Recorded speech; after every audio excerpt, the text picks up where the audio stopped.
نحمده ونصلي على رسوله الكريم اما بعد اعوذ بالله من الشيطان الرجيم بسم الله الرحمن الرحيم يا ايها الذين آمنوا اتقوا الله وقولوا قولا سديدا يصلح لكم أعمالكم ويغفر لكم ذنوبكم ومن يطع الله ورسوله فقد فاز فوزا عظيما۔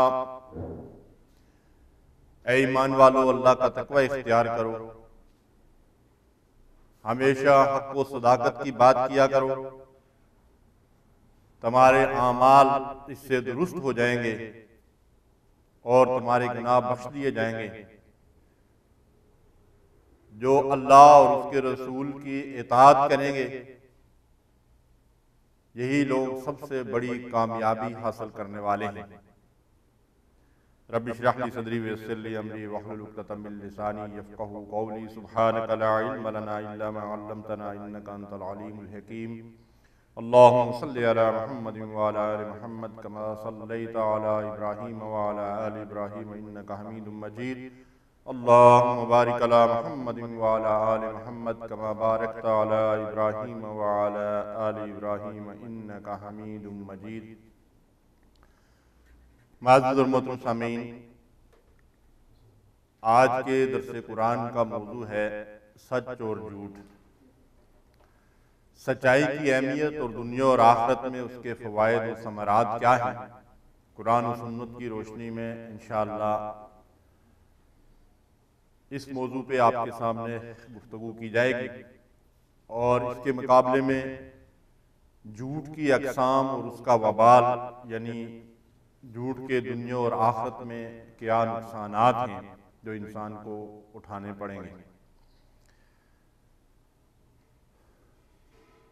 ہندوستان میں انگریزوں کا دور تھا اور کاندھلہ میں زمین کے ایک ٹکڑے پر ہندو اور مسلمانوں کا اختلاف ہو گیا۔ مسلمان دعوے دار تھے کہ یہ زمین ہماری ہے اور ہندو دعوے دار تھے کہ یہ زمین ہماری ہے۔ کیس جو ہے وہ انگریز جج کے پاس عدالت میں چلا گیا۔ انگریز جج نے ان لوگوں کو یہ مشورہ دیا کہ اگر آپ لوگ بات چیت سے اس مسئلے کو طے کر لیں تو یہ زیادہ مناسب ہے، اس لیے کہ اس نے یہ سوچا کہ ہر دو صورتوں میں جس فریق کے حق میں بھی فیصلہ ہوگا اس سے ہندو مسلم فسادات بڑھ اٹھنے کا اندیشہ ہے۔ تو انگریز جج کی تجویز پہ ہندو نے یہ کہا کہ جج صاحب، ہم آپ کو ایک مشورہ دینا چاہتے ہیں، اس کے اوپر عمل کر لیں تو انشاءاللہ مسئلہ حل ہو جائے گا۔ مشورہ انہوں نے یہ دیا کہ ہم ایک مسلمان کا نام بتائیں گے اور وہ مسلمان جو فیصلہ کرے گا وہ ہمیں منظور ہے۔ یہ بات ہندو نے تجویز کی اور ظاہر ہے مسلمانوں کے لیے یہ انتہائی خوشی کا مقام تھا۔ اور دراصل یہاں اس اختلاف میں یہ بات بھی واضح ہو رہی تھی کہ ہندو اس بات کے دعوے دار تھے کہ اگر یہ زمین ہمیں مل گئی تو ہم وہاں مندر تعمیر کریں گے، اور مسلمان کہتے تھے کہ اگر زمین ہمیں مل گئی تو ہم وہاں مسجد بنائیں گے۔ جج صاحب نے کہا کہ اچھا ٹھیک ہے، انہوں نے مسلمان کا نام جج صاحب کو بتا دیا۔ یہ ایک عالم دین تھے، مفتی الہی بخش کاندھلوی، جو مولانا عبدالعزیز صاحب کے شاگردوں میں سے تھے اور بڑے ہی سچے اور کھرے اور جانبدار قسم کے انسان معروف تھے۔ جج صاحب نے اس کی مقدمے کی تاریخ دے دی اور بڑی تعداد میں ہندو اور مسلمان جمع ہو گئے۔ جج صاحب نے مولانا صاحب سے پوچھا کہ مولانا صاحب، یہ متنازع زمین جو ہے کس کی ہے؟ تو مولانا نے کہا کہ یہ زمین ہندوؤں کی ہے۔ جج صاحب نے دوسرا سوال ان سے یہ کیا کہ اگر ہندو اس زمین پر مندر بنانا چاہیں تو بنا سکتے ہیں۔ تو مولانا نے کہا کہ یہ ان کی زمین ہے، ان کی ملکیت ہے، جب وہ اس کے مالک بن جائیں گے تو اس کے بعد وہ مندر وہاں تعمیر کرنا چاہیں، گھر بنانا چاہیں، یہ ان کی مرضی کی بات ہے۔ جج صاحب نے جو فیصلہ سنایا وہ بڑا تاریخی قسم کا فیصلہ تھا۔ جج صاحب نے جو ریمارکس دیے اس فیصلے میں، اس نے کہا کہ آج اس مقدمہ میں مسلمان ہار گئے لیکن اسلام جیت گیا۔ اسلام اس لیے جیت گیا کہ اسلام کے ایک ماننے والے نے کسی کی طرفداری کرنے کے بجائے حق اور سچ کی بنیاد پہ اپنی شہادت اور گواہی پیش کی، اور سچائی کی اس شہادت کا جو نتیجہ ہے وہ میں آپ کے سامنے رکھنا چاہتا ہوں، جس کی وجہ سے میں نے آپ کے سامنے یہ واقعہ بیان کیا ہے۔ جج صاحب نے جب مقدمے کے ریمارکس یہ دیے کہ اس مقدمے میں مسلمان تو ہار گئے لیکن اسلام جیت گیا، تو ہندوؤں نے یہ فیصلہ سننے کے بعد یہ کہا کہ جج صاحب آپ نے تو فیصلہ دے دیا، اب آپ ہمارا فیصلہ بھی سنیے۔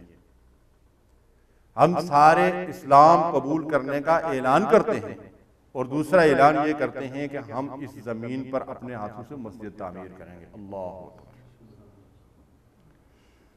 میرے بھائیوں اور میرے بزرگوں، یہ ہے سچائی کی قوت اور طاقت، اور یہ ہیں اس کے دنیاوی فوائد۔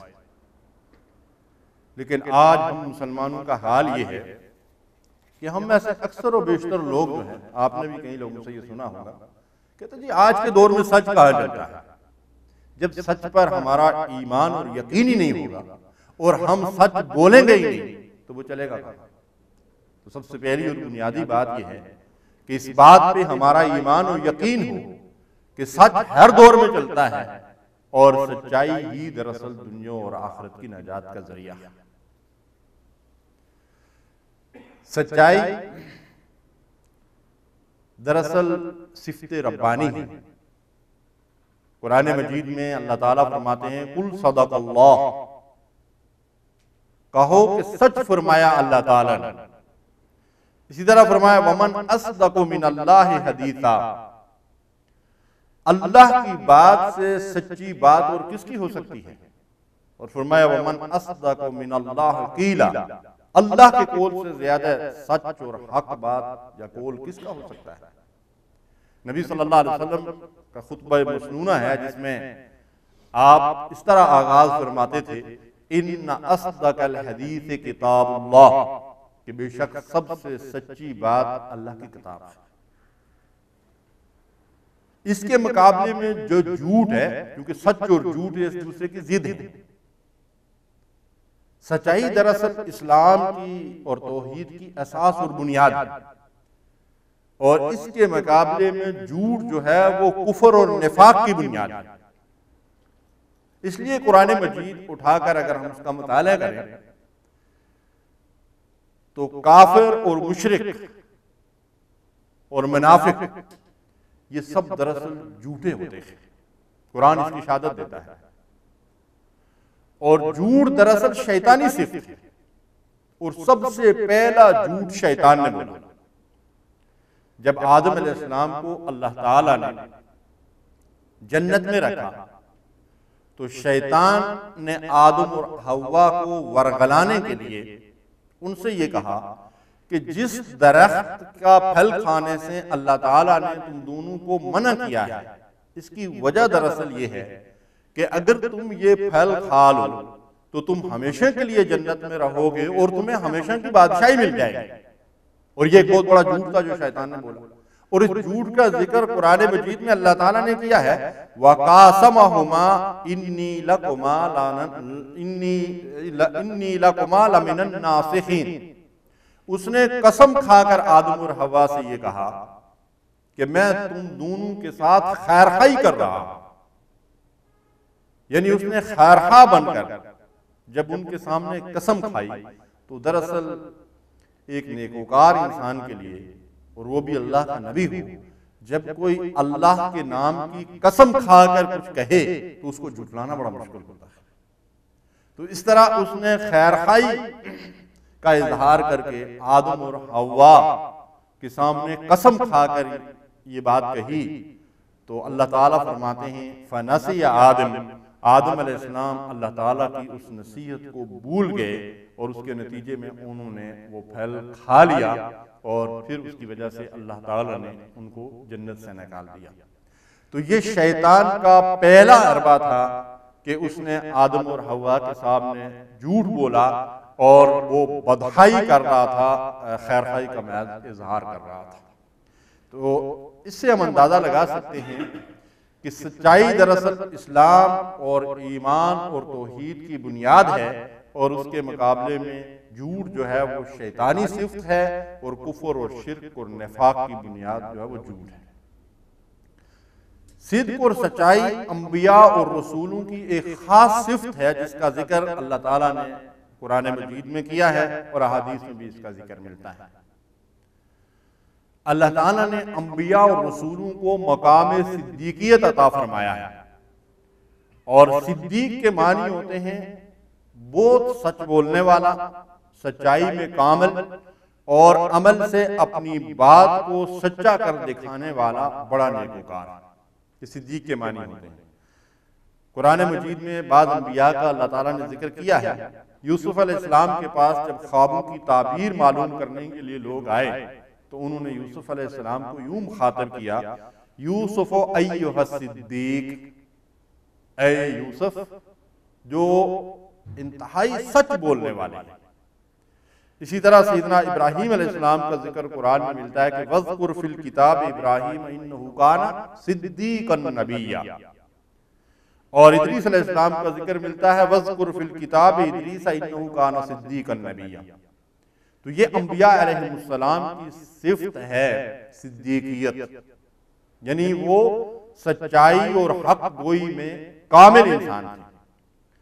امام الانبیاء جناب محمد رسول اللہ صلی اللہ علیہ وسلم نبوت اور رسالت سے پہلے صادق اور امین کی حیثیت سے معاشرے کے اندر معروف تھے اور پہچانے جاتے تھے. اور وہ کفار و مشرکین جنہوں نے نبوت کے بعد آپ کی نبوت اور رسالت کو ماننے سے انکار کیا اور آپ کے بدترین دشمن بن گئے، وہ آپ کے سامنے بھی اور آپ کی پیٹھ کے پیچھے بھی اس بات کی شہادت دیتے تھے کہ محمد مصطفیٰ صلی اللہ علیہ وسلم صادق اور امین ہیں. قرآن مجید میں اللہ تعالیٰ ارشاد فرماتے ہیں فَإِنَّهُمْ لَا يُكَذِّبُونَكَ وَلَكِنَّ الظَّالِمِينَ بِآيَاتِ اللَّهِ يَجْحَدُونَ. اے محمد مصطفیٰ صلی اللہ علیہ وسلم، یہ آپ کو جھوٹا نہیں کہتے بلکہ یہ اللہ تعالیٰ کی آیات کا انکار کرتے ہیں. تو رسول اللہ صلی اللہ علیہ وسلم پر کبھی انہوں نے جھوٹ کا الزام نہیں لگایا، حتیٰ کہ آپ سے کوسوں میل دور قیصر روم کے دربار میں جب ابو سفیان سے رسول اللہ صلی اللہ علیہ وسلم کے بارے میں کچھ باتیں پوچھی گئی تو ابو سفیان جو اس وقت مشرکین کے بڑے سردار تھے، مسلمان نہیں ہوئے تھے، فتح مکہ کے بعد آپ مسلمان ہو گئے تھے، تو قیصر روم نے ان سے جو سوالات کیے تھے کہ رسول اللہ صلی اللہ علیہ وسلم کے بارے میں کہ وہ شخص جس نے تمہارے درمیان نبوت کا دعویٰ کیا ہے اس کے اخلاق کیسے ہیں، وہ کیسا انسان ہے، تو اس نے کہا تھا کہ وہ عالی نسب ہیں، ہمارے درمیان صادق اور امین کی حیثیت سے معروف ہیں اور انتہائی شریف النفس انسان ہیں، اعلیٰ انسانی اخلاق ان کے اندر پائے جاتے ہیں. تو اس شخص نے یہ سوال کیا تھا قیصر روم نے کہ کبھی انہوں نے جھوٹ بولا ہے، تو ابو سفیان رسول اللہ صلی اللہ علیہ وسلم سے کوسوں میل دور تھا، اس نے کہا نہیں، کبھی انہوں نے جھوٹ نہیں بولا. سبحان اللہ. یہ تھی رسول اللہ صلی اللہ علیہ وسلم کی حق گوئی، سچائی اور راست بازی کہ آپ اس قوم میں صادق اور امین کی حیثیت سے معروف تھے. اسی طرح نجاشی کے دربار میں بھی ایسا ہی تجربہ ہوا تھا اور وہاں بھی مشرکین نے اس بات کی شہادت دی تھی کہ محمد صلی اللہ علیہ وسلم اپنے قول و فعل میں سچے اور کھرے انسان ہیں اور دیانتدار انسان ہیں۔ آج ہم محمد رسول اللہ صلی اللہ علیہ وسلم کے امتی ہیں، ہمیں بھی اپنی زندگیوں کا اور اپنے اعمال کا جائزہ لینا چاہیے کہ حق گوئی اور صداقت اور دیانتداری میں ہمارا حال کیا ہے اور ہم کہاں کھڑے ہیں۔ سچائی آخرت کی کامیابی اور اللہ کی رضا کا ذریعہ ہے۔ سورہ مائدہ میں ارشاد باری تعالیٰ ہے، قال اللہ ھذا یوم ینفع الصادقین صدقہم لہم جنات تجری من تحتہا الانہار خالدین فیہا ابدا رضی اللہ عنہم ورضوا عنہ ذالک الفوز العظیم۔ اللہ تعالیٰ ارشاد فرمائے گا یعنی قیامت کے دن کہ یہ وہ دن ہے جب سچے لوگوں کو ان کی سچائی فائدہ پہنچائے گی۔ کیا فائدہ ہوگا انہیں؟ ان کے لیے وہ باغات ہیں جن کے نیچے نہریں بہہ رہی ہیں، ان میں وہ ہمیشہ ہمیشہ کے لیے رہیں گے۔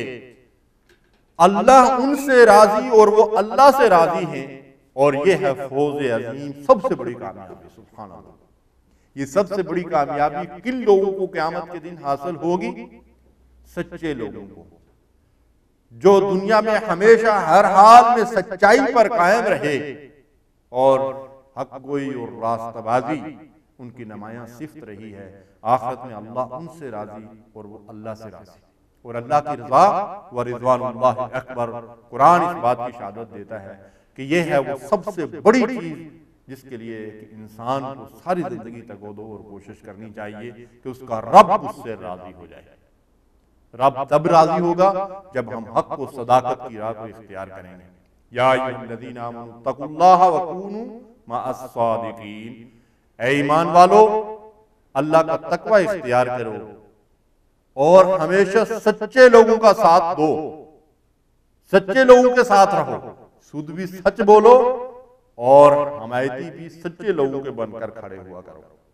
اللہ تعالیٰ نے اپنے مومن بندوں اور مومنہ عورتوں کی قرآن مجید کے اندر جو صفات بیان فرمائی ہیں، ان میں ایک نمایاں صفت والصادقین والصادقات، سچے مرد اور سچی عورتیں ہیں۔ اور ان کی کچھ اور صفات بیان کرنے کے بعد ارشاد فرمایا اعد اللہ لہم مغفرۃ و اجرا عظیما، اللہ نے ان سے بخشش اور مغفرت اور اجر عظیم کا وعدہ فرمایا۔ قرآن مجید میں جن انعام یافتہ لوگوں کو اللہ تعالیٰ نے جن انعام یافتہ لوگوں کا ذکر کیا ہے، جن کے بارے میں ہم روزانہ اللہ تعالیٰ سے دعائیں کرتے ہیں کہ اللہ ہمیں ان لوگوں کے راستے پر چلا، صراط الذین انعمت علیہم، جن پر تیرا انعام ہوا۔ ان انعام یافتہ لوگوں میں اللہ تعالیٰ نے دوسرے نمبر پہ سچے لوگوں کا ذکر کیا ہے، اولئک الذین انعم اللہ علیہم من النبیین والصدیقین والشہداء والصالحین۔ انعام یافتہ لوگ انبیاء اور رسول ہیں اور اس کے بعد صدیقین۔ میں عرض کر چکا ہوں کہ صدیق اسے کہتے ہیں جو سچائی میں کامل ہو اور اپنے عمل سے اپنے سچے ہونے کا ثبوت دے۔ اور صدیقین کے امام ہیں ابو بکر صدیق رضی اللہ تعالی عنہ، یعنی انبیاء اور رسولوں کے بعد اس امت میں ابو بکر صدیق رضی اللہ تعالی عنہ صدیقیت کے مقام پر فائز ہیں۔ قرآن مجید میں اللہ تعالیٰ نے عیسیٰ علیہ السلام کی والدہ حضرت مریم کا ذکر کیا ہے، وَأُمُّهُ صِدِّیقَةٌ، اور ان کی ماں راستہ باز، حق گو اور سچی تھی۔ حضرت عائشہ صدیقہ رضی اللہ تعالی عنہا بھی ابو بکر صدیق رضی اللہ تعالی عنہ کی بیٹی صدیقہ کے نام سے جو ہے وہ معروف تھی۔ ایمان حقیقی دراصل سچائی کا نام ہے، اور قرآن مجید میں اللہ تعالیٰ نے اہل ایمان کا ذکر یوں کیا ہے کہ اولئک هم الصادقون، یہی مومن دراصل سچے لوگ ہیں، یعنی وہ لوگ اپنے ایمان کے دعوے میں سچے ہیں اور سچے مومن ہیں جو ایمان لانے کے بعد اس ایمان کے جو بھی تقاضے ان کے سامنے آتے ہیں تو وہ ان تقاضوں کو پورا کرتے ہیں، یعنی اپنے عمل سے اپنے ایمان کا ثبوت دیتے ہیں۔ والذین لا یشہدون الزور، ارشاد فرمایا کہ مومنین وہ ہیں کہ جو کبھی بھی جھوٹ کے گواہ نہیں بنتے، یعنی مومن نہ جھوٹ بولتا ہے اور نہ جھوٹی گواہی دیتا ہے۔ وَاجْتَنِبُوا قَوْلَ الزُّورِ، ارشاد فرمایا کہ جھوٹے قول سے، جھوٹی بات سے دور رہو، اسے اجتناب کرو، کہ دراصل جھوٹ انسان کو تباہ و برباد کر دینے والا اور ہلاک کر دینے والا ہے، جبکہ سچائی انسان کی نجات کا ذریعہ ہے۔ جو آیات میں نے آپ کے سامنے تلاوت کی ہیں ان میں اللہ تعالیٰ ارشاد فرماتے ہیں یا ایھا الذین آمنوا اتقوا اللہ، اے ایمان والو اللہ کا تقوی اختیار کرو، وقولوا قولا سدیدا، اور ہمیشہ حق و صداقت کی بات کیا کرو، ہمیشہ سچی بات کیا کرو۔ اس سچائی اور حق گوئی کے نتیجے میں جو انعامات تمہیں ملیں گے ان میں سب سے پہلی بات ارشاد فرمائی یصلح لکم اعمالکم، اللہ تمہارے اعمال کو درست کر دے گا۔ یعنی ہماری زندگی کا قبلہ تب درست ہوگا جب ہم سچائی کو اختیار کریں گے اور سچ بولیں گے۔ وَيَغْفِرْ لَكُمْ ذُنُوبَكُمْ، اور اس سچائی کے نتیجے میں اللہ فرماتا ہے کہ میں تمہاری گناہ بخش دوں گا۔ وَمَن يُطِعِ اللَّهَ وَرَسُولَهُ فَقَدْ فَازَ فَوْزًا عَظِيمًا، جو اللہ اور اس کے رسول کی اطاعت کریں گے وہی کامیاب قرار پائیں گے۔ سب سے بڑی کامیابی انہی کو حاصل ہوگی جو حق و صداقت کے راستے کو اختیار کریں گے۔ بخاری اور مسلم کی روایت ہے، عبداللہ ابن مسعود رضی اللہ تعالیٰ عنہ اس حدیث کے راوی ہیں کہ نبی صلی اللہ علیہ وسلم نے فرمایا کہ سچ نیکی کی طرف ترغیب دیتا ہے اور نیکی آدمی کو جو ہے وہ جنت کی طرف لے کر جاتی ہے، اور بندہ سچ بولتا رہتا ہے حتیٰ کہ اللہ کے ہاں وہ صدیق لکھ دیا جاتا ہے، یعنی بہت بڑا راست باز اور حق گو۔ اور ارشاد فرمایا کہ جھوٹ برائی کی طرف ترغیب دیتا ہے اور برائی انسان کو جہنم کی طرف لے جاتی ہے، اور آدمی جھوٹ بولتا رہتا ہے حتیٰ کہ اللہ تعالیٰ کے ہاں وہ جھوٹا لکھ دیا جاتا ہے۔ سچائی کی کس قدر خیر و برکت ہے۔ شیخ عبد القادر جیلانی رحمۃ اللہ علیہ کا واقعہ آپ نے کئی مرتبہ سنا ہوگا کہ بچے سے تھے اور والدہ نے ان کو تعلیم کے حصول کے لیے کہیں سفر پر روانہ کیا، کچھ رقم ان کو دے دی، ان کی اندرونی جیب کے اندر جو ہے وہ رکھ دی، اور سچائی کی تاکید اور تلقین کے ساتھ بیٹے کو بھیج دیا۔ راستے میں ڈاکہ پڑا اور جہاں باقی لوگ گرفتار ہوئے وہاں وہ نوعمر بچہ بھی جو ہے وہ گرفتار ہو گیا۔ ڈاکو نے جب اس سے پوچھا کہ تمہارے پاس بھی کچھ ہے تو اس کے پاس جتنی رقم تھی سچی بات بتا دی کہ میرے پاس اتنی رقم ہے۔ ڈاکو بڑے حیران ہوئے کہ ہمیں تو اس پہ شک بھی نہیں ہو سکتا تھا۔ پھر اس بچے کو پکڑ کر اپنے سردار کے پاس لے گئے تو سردار نے اس سے کہا کہ بیٹا آپ پہ تو شک بھی نہیں گزر سکتا تھا، آپ کہتے میرے پاس کچھ نہیں ہے، تو آپ نے کہا کہ میرے پاس اتنی رقم ہے، اس کی وجہ کیا ہے؟ تو انہوں نے کہا کہ میری والدہ نے مجھے سچ بولنے کی تاکید کی تھی اور میں جھوٹ نہیں بول سکتا۔ ڈاکو کا سردار کہتا ہے کہ یہ والدہ کی نصیحت کے اوپر اس سختی کے ساتھ کاربند ہے اور سچائی پہ اس طرح قائم ہے، اور ہم اپنے رب کی نافرمانی کر رہے ہیں۔ اس بچے کی حق گوئی اور صداقت کی وجہ سے ڈاکو تائب ہو گیا اور اپنے گروہ کے ساتھ اس نے چوری اور ڈاکہ جو ہے وہ ترک کر دیا اور سچی توبہ کر لی۔ بھائی اور بزرگوں، سچائی کے اندر بہت بڑی خیر و برکت ہے، اور نبی صلی اللہ علیہ وسلم فرماتے ہیں ان الصدق ینجی والکذب یہلک، سچ تمہیں نجات دے گا اور جھوٹ تمہیں ہلاک اور برباد کرے گا۔ یعنی جھوٹ دنیا کے اندر بھی ہلاک و برباد کرتا ہے۔ جھوٹے آدمی کا دنیا میں کوئی اعتبار نہیں ہوتا، کوئی اس کے اوپر اعتماد نہیں کرتا، کوئی اس کی حیثیت نہیں ہوتی، دنیا میں بھی اس کی کوئی حیثیت نہیں ہوتی، اور آخرت میں تو اس کے لیے تباہی اور بربادی اور ہلاکت ہے، جس کا ذکر انشاءاللہ آگے آ رہا ہے۔ لیکن دنیا میں بھی ایک انسان کی کوئی وقت بھی نہیں ہوتی، اور جھوٹا آدمی دنیا میں بھی جو ہے تباہ و برباد ہوتا ہے۔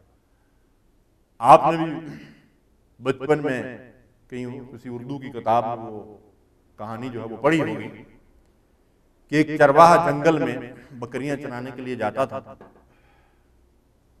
تو اس نے شور مچایا کہ بھیڑیا آ گیا میری بکریوں کو کھانے کے لیے۔ لوگ دوڑتے ہوئے پہنچے تو وہ دراصل جھوٹ بول رہا تھا، غلط بیانی کر رہا تھا۔ چند مرتبہ اس نے ایسا ہی کیا۔ ایک دن اس نے بہت شور مچایا کہ بھیڑیا آ گیا میری بکریوں کو کھا گیا، میرا بڑا نقصان ہو گیا، لیکن کوئی نہیں آیا، اس لیے کہ وہ جھوٹا انسان تھا، اور فی الواقع بھیڑیا آ گیا اور وہ اس کی بکریوں کو کھا گیا۔ تو اس جھوٹ کی وجہ سے اسے یہ نقصان اٹھانا پڑا۔ تو جھوٹ انسان کو دنیا میں بھی ہلاک اور برباد کرتا ہے، اور آخرت میں بھی ہلاکت اور بربادی جو ہے وہ اس کا مقدر بن جاتی ہے، جبکہ اس کے مقابلے میں سچائی انسان کو نجات دیتی ہے، دنیا میں بھی اور آخرت میں بھی۔ ایک شخص رسول اللہ صلی اللہ علیہ وسلم کی خدمت اقدس میں حاضر ہوا اور عرض کیا کہ یا رسول اللہ صلی اللہ علیہ وسلم، بڑا گناہگار انسان ہوں، بہت ساری برائیاں کرتا ہوں، لیکن سب نہیں چھوڑ سکتا۔ آپ سے وعدہ کرتا ہوں کہ کوئی ایک برائی جس کا آپ مجھ سے عہد لیں گے میں وہ چھوڑ دوں گا۔ حضور نے فرمایا کہ اچھا جھوٹ بولنا چھوڑ دو۔ تو اس نے کہا کہ اچھا ٹھیک ہے، وعدہ کرتا ہوں جھوٹ نہیں بولوں گا۔ رات کے اندھیرے میں جب اس نے برائی کا ارادہ کیا، غلط کاری کا ارادہ کیا، تو سوچنے لگا کہ اگر رسول اللہ صلی اللہ علیہ وسلم نے پوچھا تو کیا کہوں گا؟ اگر کہوں گا کہ یہ برائی نہیں کی تو وعدے کی خلاف ورزی ہو جائے گی، اور اگر کہوں گا کہ یہ برائی کی تو اس صورت میں میرے اوپر حد نافذ ہو جائے گی۔ تو برائی سے رک گیا۔ اسی طرح چوری کا ارادہ کیا اور برائیوں کا ارادہ کیا، اور یہی بات سوچی کہ اگر یہ بات رسول اللہ صلی اللہ علیہ وسلم کہوں گا کہ یہ کام نہیں کیا تو اس وعدے کی خلاف ورزی ہوگی، اور اگر کہوں گا کہ یہ کام کیا تو اس کی حد میرے اوپر نافذ ہو جائے گی، سزا ملے گی۔ اللہ کے نبی صلی اللہ علیہ وسلم کی خدمت میں حاضر ہو کر عرض کرتا ہے کہ یا رسول اللہ صلی اللہ علیہ وسلم، آپ سے جو عہد کیا تھا کہ سچ بولوں گا، جھوٹ نہیں بولوں گا، تو اس عہد کی وجہ سے باقی برائیاں خود بخود چھوٹ گئی۔ اللہ اکبر۔ یعنی اس کا مطلب یہ ہے کہ جب انسان سچ بولتا ہے اور سچائی اختیار کرتا ہے تو اللہ تعالیٰ کی مدد اس کے شامل حال ہوتی ہے، اور وہ بہت ساری برائیوں اور گناہوں سے بچ جاتا ہے۔ آپ نے سنا ہوگا کہ مشہور مقولہ ہے کہ ایک جھوٹ کو چھپانے کے لیے 10 جھوٹ بولنے پڑتے ہیں، اور یہ بات حقیقت ہے۔ لیکن حقیقت یہ ہے کہ 10 جھوٹ بولنے سے آدمی اس جھوٹ کے اوپر پردہ نہیں ڈال سکتا، بلکہ وہ اور زیادہ جھوٹا ظاہر ہو جاتا ہے۔ تو دراصل جھوٹ انسان کو جہنم کے گڑھے کی طرف لے کر جاتا ہے، اور دنیا کے اندر بھی اس کو تباہی اور بربادی کے راستے پر لے جاتا ہے۔ قرآن مجید میں اللہ تعالیٰ ارشاد فرماتے ہیں الا لعنت اللہ علی الکاذبین، خبردار ہو جاؤ، سنو، جھوٹوں پر اللہ کی لعنت، جھوٹ بولنے والے پر اللہ کی لعنت۔ اللہ کی لعنت کا مطلب کیا ہے؟ کہ اس کو اللہ کی رحمت سے دور پھینک دیا جاتا ہے، اس کی وہ پھٹکار پڑ جاتی ہے، اور وہ شخص خدا کی رحمت سے محروم ہو جاتا ہے۔ ارشاد فرمایا ان اللہ لا یہدی من ہوا مسرف کذاب، اللہ تعالی حد سے گزرنے والے جھوٹے انسان کو ہدایت نہیں دیتا۔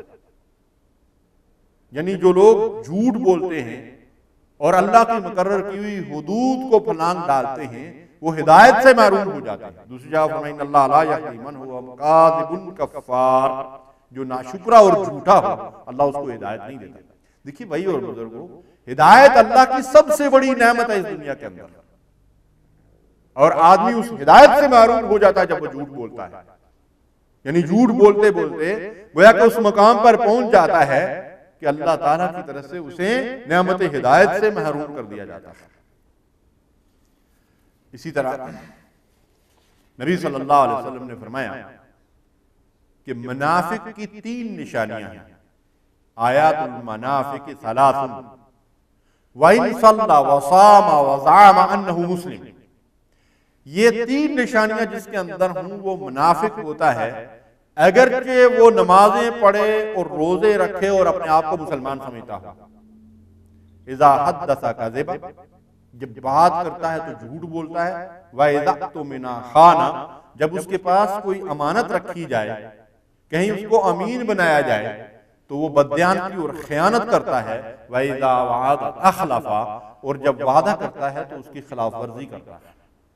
اللہ کے رسول صلی اللہ علیہ وسلم نے فرمایا کہ یہ جھوٹ بولنے والا، بددیانتی کرنے والا، وعدے کی خلاف ورزی کرنے والا یہ منافق ہے، اگرچہ نمازیں پڑھے اور روزے رکھے اور اپنے آپ کو مسلمان سمجھتا ہے۔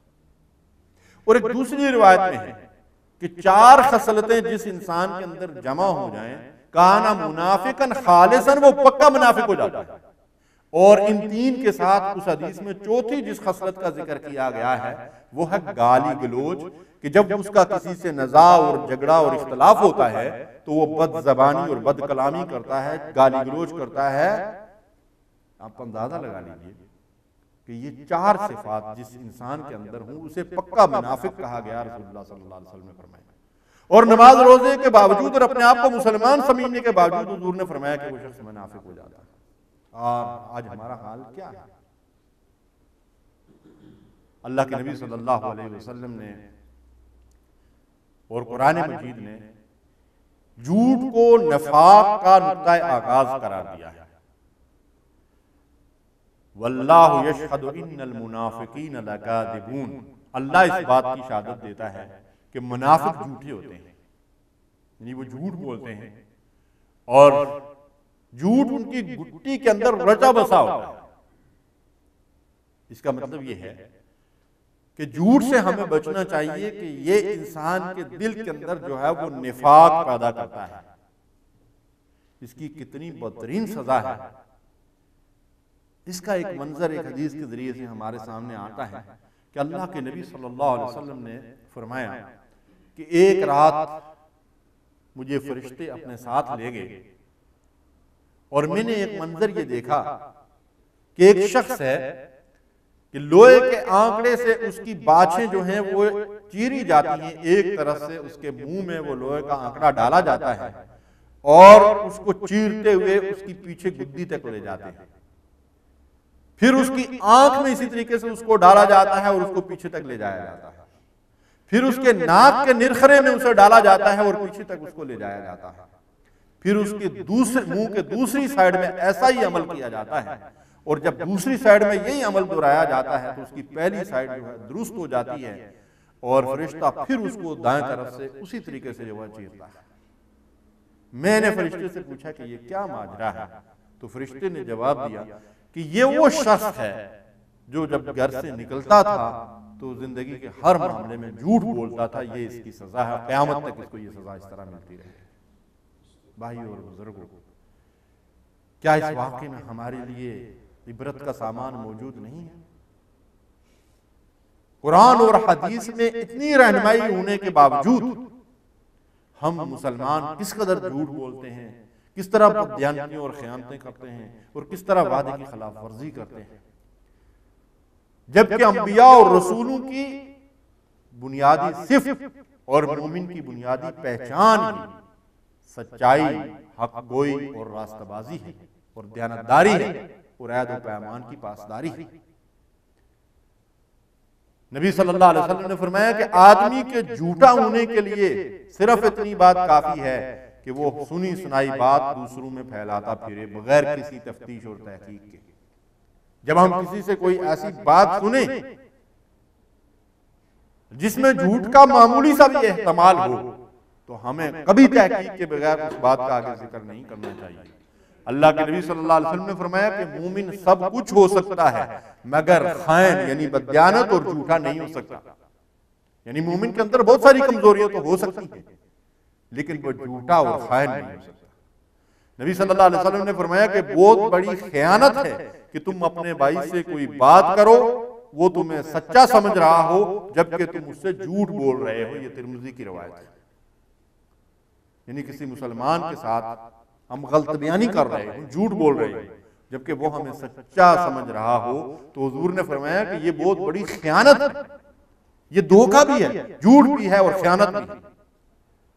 اور اللہ صلی اللہ علیہ وسلم نے فرمایا کہ دوسروں کو ہنسانے کے لیے جھوٹ بولنے والے کے لیے ہلاکت ہے، ہلاکت ہے۔ اللہ کے رسول صلی اللہ علیہ وسلم نے 3 مرتبہ فرمایا فویل اللہ فویل اللہ فویل اللہ۔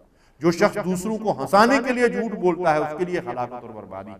آپ لوگ جانتے ہیں کہ جب یار لوگوں کی محفلیں جمتی ہیں تو پھر کوئی لطیفے سناتا ہے، کوئی من گڑھ کہانیاں سناتا ہے اور ایک دوسرے کو ہنسانے کے لیے بےہودگی اور گپ شپ، اور اس میں مطلب یہ ہے کہ کس قدر جھوٹ بولا جاتا ہے۔ اللہ کے نبی صلی اللہ علیہ وسلم نے فرمایا کہ اس شخص کے لیے ہلاکت ہے جو دوسروں کو ہنسانے کے لیے جھوٹ بولتا ہے۔ بھائیو اور بزرگوں، جھوٹ کسی حالت میں بھی بولنا جائز نہیں، اس کے لیے کوئی گنجائش نہیں ہے، الا یہ کہ نبی صلی اللہ علیہ وسلم نے فرمایا دو مسلمان اگر آپس میں ناراض ہوں اور ان کو آپس میں راضی کرنے کے لیے غلط بیانی سے کام لینا پڑے تو وہ اللہ تعالیٰ کے ہاں معاف ہے، اس لیے کہ وہ دو مسلمانوں کا باہمی جھگڑا، اختلاف اور نزاع اللہ کے نزدیک بہت بڑا ہے، لیکن اس کے علاوہ کہیں جھوٹ بولنے کی گنجائش نہیں، ہنسی مذاق میں بھی جھوٹ بولنا گناہ ہے۔ ابن مسعود رضی اللہ تعالیٰ عنہ سے روایت ہے کہ آدمی جھوٹ بولتا رہتا ہے حتیٰ کہ اس کے دل پر ایک سیاہ نقطہ پڑ جاتا ہے، پھر اس کا دل سیاہ ہو جاتا ہے اور وہ عند اللہ جھوٹا لکھ دیا جاتا ہے۔ امام مالک نے اس حدیث کو روایت کیا ہے۔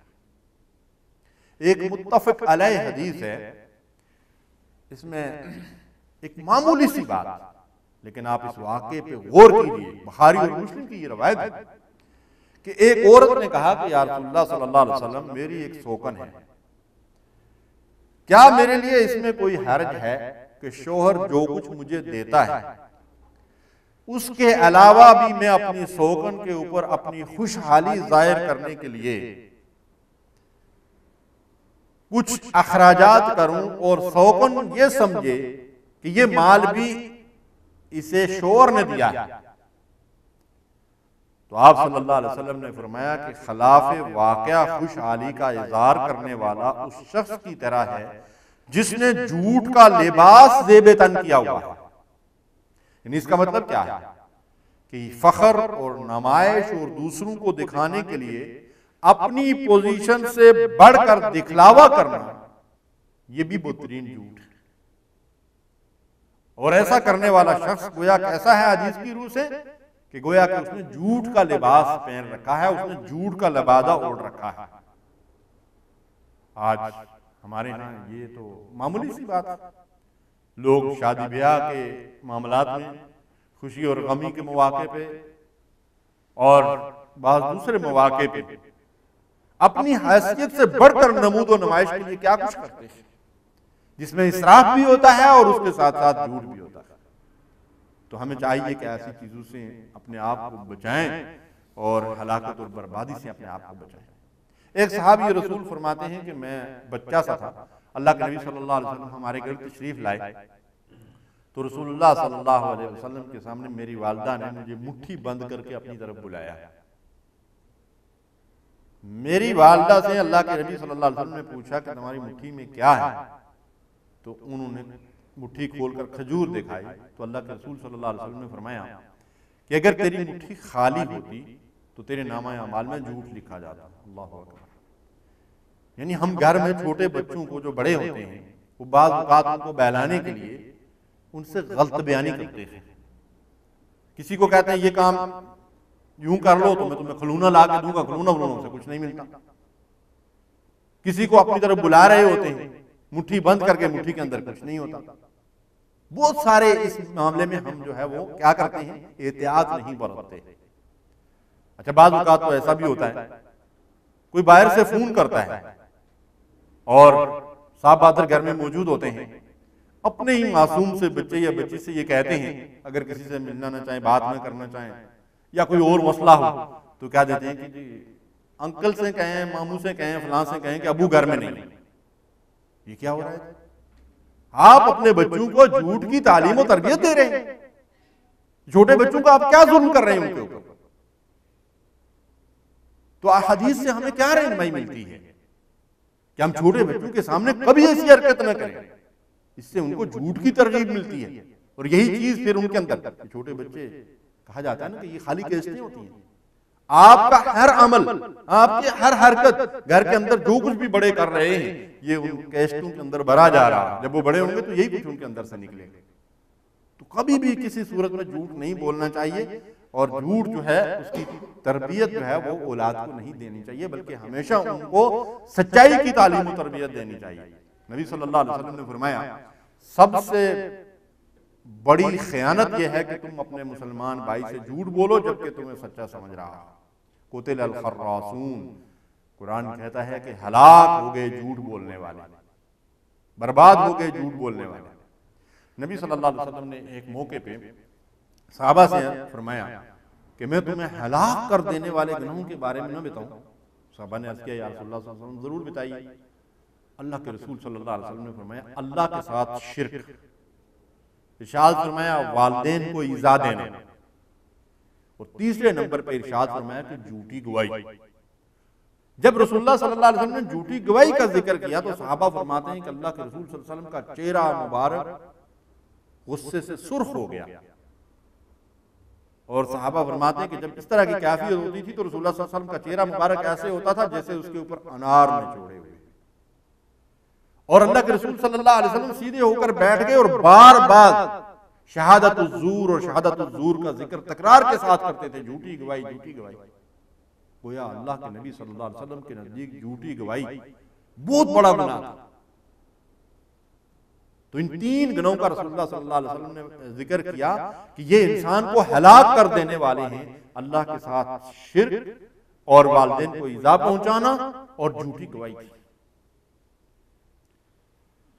نبی صلی اللہ علیہ وسلم نے فرمایا قیامت کے دن اللہ اس شخص کو سخت عذاب دے گا، نہ اس کو گناہوں سے پاک کرے گا نہ اس سے کلام کرے گا، جو جھوٹ بول کر اپنی چیز فروخت کرتا ہے۔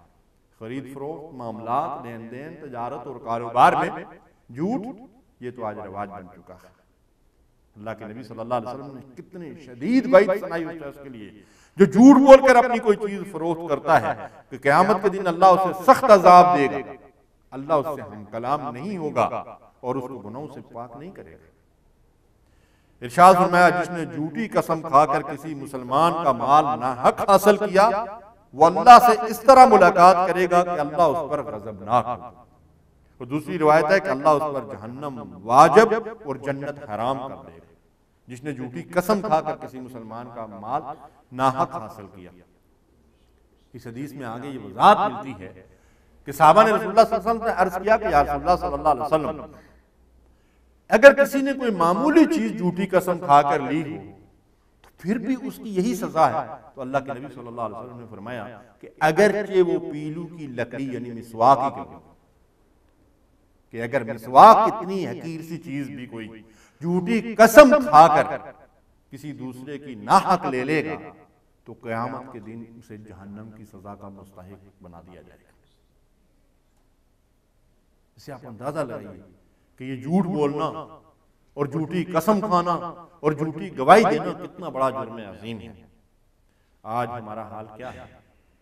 ہماری عدالتوں میں ہمارے ملک کے اندر جھوٹے گواہ کرائے پہ مل جاتے ہیں، جھوٹے وکیل کرائے پہ مل جاتے ہیں، پورے کیس غلط بنیادوں پہ بنائے جاتے ہیں، جھوٹ کی بنیادوں پہ بنائے جاتے ہیں اور جھوٹی گواہیاں پیش کی جاتی ہیں، اور اس کے نتیجے میں کسی حقدار کا حق مارا جاتا ہے اور کسی کو ناحق اس کا حقدار بنا دیا جاتا ہے۔ قرآن مجید میں اللہ تبارک و تعالیٰ نے جا بجا ہمیں جھوٹ سے منع کیا اور جھوٹ سے روکا، اور اس کی ہلاکت اور بربادی کا ذکر قرآن و سنت میں بار بار آتا ہے، اور اس کے مقابلے میں سچائی اور دیانتداری اور حق گوئی اور راست بازی کا حکم دیا گیا ہے۔ ابن ماجہ اور حاکم کی روایت ہے کہ قیامت کے دن جھوٹی گواہی دینے والے کے قدم ہل نہیں سکیں گے جب تک اس پر آگ واجب نہ کر دی جائے گی۔ اللہ کے رسول صلی اللہ علیہ وسلم یا اللہ تعالیٰ کی طرف جھوٹ منسوب کرنا بھی بہت بڑا گناہ ہے۔ قرآن مجید سورہ شورى میں اللہ تعالیٰ ارشاد فرماتے ہیں کیا ان لوگوں نے اللہ کے لیے ایسے شریک مقرر کر رکھے ہیں جنہوں نے ان لوگوں کے لیے ایسے احکام دین یعنی شریعت مقرر کر رکھی ہے جس کا کوئی فرمان اللہ نے جاری نہیں کیا۔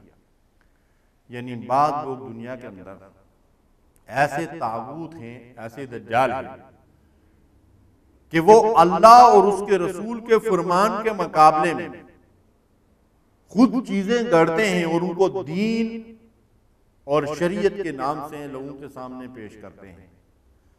فرمایا ایسے لوگ اللہ تعالیٰ کے نزدیک بہت بڑے مجرم ہیں، اگر اللہ کی طرف سے فیصلے کے دن کا وعدہ نہ ہوتا تو ان کا فیصلہ ابھی کر لیا جاتا، بے شک ایسے ظالموں کے لیے دردناک عذاب ہے۔ یعنی اللہ تبارک و تعالیٰ کو یہ بات سخت ناپسند ہے کہ کوئی آدمی اللہ اور رسول کی طرف کوئی جھوٹی بات منسوب کرے کہ یہ کام اللہ نے کرنے کا حکم دیا یا رسول اللہ صلی اللہ علیہ وسلم ایسا کرتے تھے۔ اللہ کے نبی صلی اللہ علیہ وسلم نے فرمایا، یہ بخاری کی روایت ہے کہ جس نے میری طرف کوئی جھوٹی بات منسوب کی وہ اپنے لیے جہنم میں گھر بناتا ہے، اور دوسری روایت ہے کہ جس نے میری طرف جھوٹ کی نسبت کی اس کا ٹھکانہ جہنم کی آگ ہے۔ آپ جانتے ہیں کہ شرک اور بدعات کی جو برمار ہمارے معاشرے میں ہے، ان چیزوں کو ایجاد کرنے والے لوگ ان کو اللہ اور اس کے رسول کی طرف ہی منسوب کرتے ہیں، اور محبت رسول کے دعوے کے ساتھ ایسی چیزیں جو بالکل خرافات اور بدعات دین کے اندر نئے اضافے اللہ اور رسول کی طرف منسوب کیے جاتے ہیں۔ تو میرے بھائی اور بزرگوں، اس معاملے میں ہمیں اللہ سے ڈرنا چاہیے کہ نبی صلی اللہ علیہ وسلم نے فرمایا، جس نے میری طرف کوئی جھوٹی بات منسوب کی اس نے اپنا ٹھکانہ جہنم میں بنا لیا۔ وَلَا تَقْفُ مَا لَيْسَ لَكَ بِهِ عِلْمٌ إِنَّ السَّمْعَ وَالْبَصَرَ وَالْفُؤَادَ كُلُّ أُولَٰئِكَ كَانَ عَنْهُ مسؤولا۔ قرآن کہتا ہے کہ کبھی کسی ایسی چیز کے پیچھے مت پڑو، اس کی پیروی مت کرو جس کی بنیاد علم پہ نہ ہو، اور تمہاری سمع اور بصارت اور تمہارا دل اور دماغ، ہر چیز جو اللہ نے تمہیں دی ہے اس کا تم سے حساب لیا جائے گا۔ جھوٹ کسی بھی معاملے میں بولا جائے وہ انسان کو ہلاک اور برباد کرتا ہے، اور اس کو ہلاکت اور بربادی کے گڑھے میں گرا دیتا ہے۔ جھوٹ کی بہت ساری اقسام ہیں، جن میں سے ایک قسم یہ بھی ہے کہ اللہ تعالیٰ کی آیات کا انکار کرنا اور ان کو جھٹلانا، اللہ اور رسول کے احکامات کو جھٹلانا، یہ بھی ایک بہت بڑا گناہ ہے۔ اور قرآن مجید میں اللہ تعالیٰ نے اس کا ذکر یوں کیا ہے کہ اللہ کی آیات کو جھٹلانے والے جن کے بارے میں ارشاد فرمایا کہ ان سے قیامت کے دن یہ کہا جائے گا، أَلَمْ تَكُنْ آيَاتِي تُتْلَى عَلَيْكُمْ فَكُنْتُمْ بِهَا تُكَذِّبُونَ۔ أَلَمْ تَكُنْ آيَاتِي تُتْلَى عَلَيْكُمْ، کیا تم پر میری آیات پڑھی نہیں جاتی تھی، تمہیں وہ پڑھ پڑھ کر سنائی نہیں جاتی تھی، تم تک وہ نہیں پہنچی تھی، فَكُنْتُمْ بِهَا تُكَذِّبُونَ، تم نے میری ان آیات کو جھٹلایا تھا۔ دیکھیں، ایک تو اللہ کی آیات کو جھٹلانا یہ ہے کہ کوئی آدمی انکار کر دے، کفر کر دے، وہ اللہ کو نہیں مانتا، قرآن کو نہیں مانتا، محمد رسول اللہ صلی اللہ علیہ وسلم کو نہیں مانتا، انبیاء اور رسولوں کے معجزوں کو نہیں مانتا، تو یہ تو صریح کفر ہے۔ لیکن ایک جھٹلانا یہ بھی ہے کہ آدمی اللہ کو بھی مانے، اللہ کے رسول کو بھی مانے، قرآن کو بھی ماننے کا جو ہے وہ مدعی ہو، لیکن اللہ تعالیٰ نے اپنی آیات کے اندر، اپنی کتاب کے اندر جن چیزوں کا حکم دیا ہے ان کو ماننے سے وہ انکار کرے، تو یہ بھی تکذیب ہے۔ مثلا اللہ تعالیٰ نے سچ بولنے کا حکم دیا اور وہ جھوٹ پر کمر بستہ ہو کہ جی آج کے دور میں تو سچائی نہیں چلتی، آج کہاں سچ بولنے کا دور ہے۔ اللہ تعالیٰ نے سود کو حرام قرار دیا اور اس سے منع کیا، اور اس کے پاس اقتدار اور اختیار ہو تو وہ یہ کہے جی کہ آج کے دور میں سود کے بغیر کیسے گزارا ہو سکتا ہے، دنیا کا پورا نظام، معاشی نظام جو وہ سود کے اوپر چل رہا ہے۔ تو گویا کہ اللہ تعالیٰ کی آیات کا یہ بھی ایک طرح سے انکار ہے، بلکہ ان سے انحراف ہے جو یہود و نصارہ نے اختیار کیا تھا۔ اسی طرح اللہ رزق حلال کھانے کا حکم دیتا ہے اور آدمی حرام پہ کمر بستہ ہو۔ اسی طرح اللہ دیانتداری اختیار کرنے کا حکم دیتا ہے لیکن آدمی بددیانتی کا راستہ اختیار کرے۔ اللہ تعالیٰ نے رشوت سے منع کیا ہے لیکن وہ کسی عہدے اور منصب پہ ہو تو رشوت جو ہے وہ کھائے۔ اسی طرح اللہ تعالیٰ نے ظلم کو، قتل و غارت گری کو، جن چیزوں کو اللہ نے حرام قرار دیا ہے، آدمی ان کا ارتکاب کرے تو یہ بھی اللہ کی آیات کی تکذیب ہے اور اللہ کے دین سے انحراف ہے، جس کی بہت بڑی سزا ہے قرآن مجید کے اندر۔ تو یہ بھی ایک طرح کی تکذیب ہے۔ اس لیے اللہ تعالیٰ فرماتے ہیں کہ تمہارے پاس میری آیات پہنچتی تھی اور تم نے ان آیات کا انکار کیا تھا۔ انکار اس طرح کہ آج کے دور میں یہ کام نہیں ہونے والا، آج کے دور میں ہم داڑھی رکھ لیں گے تو لوگ اس کا مذاق اڑائیں گے، آج کے دور میں ہماری خواتین جو ہے وہ برقع پہنیں گی تو لوگ ان کو یوں کہیں گے اور یوں کہیں گے، تو پھر ہم مطلب یہ ہے کہ بے پردگی اختیار کریں اور دین و شریعت کے جو احکامات ہیں ان کو پس پشت ڈال دیں، لوگوں کو خوش کرنے کے لیے، اللہ اور رسول کی ناراضگی کے لیے۔ تو میرے بھائی اور بزرگوں، ہمیں اپنی زندگیوں میں اس بات کا جائزہ لینا چاہیے کہ اللہ اور اس کے رسول نے ہمیں سچ بولنے اور سچائی اختیار کرنے کا حکم دیا ہے۔ ہم ہمیشہ سچ بولیں، سچائی کو اختیار کریں، سچائی پر قائم رہیں، اور جھوٹ سے اجتناب کریں اور جھوٹ سے دور رہیں، جیسا کہ اللہ تعالیٰ ہمیں اس بات کا حکم دیتا ہے کہ جھوٹی بات سے دور رہو اور جھوٹی بات سے اجتناب کرو۔